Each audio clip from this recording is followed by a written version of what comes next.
আসসালামু আলাইকুম ভিউয়ার্স, কেমন আছেন সবাই? আশা করছি সবাই ভালো আছেন। এটা হলো আমার সবচেয়ে পছন্দের একটা খাবার। বলুন তো আপনারা এটা কি? এটা ভাজি করা হচ্ছে, এখানে ডাল পাকানো হচ্ছে,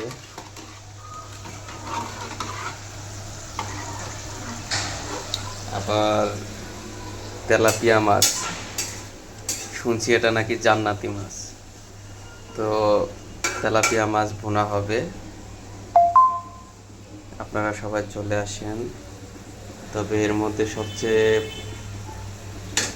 মাছ তো সবারই ভালো লাগে, কিন্তু আমার সবচাইতে বেশি মজা লাগে শাপলা দিয়ে ডাল আর চিংড়ি মাছ দিয়ে শাপলা ভুনা। এটা আমার অনেক পছন্দ, অনেক ফেভারিট।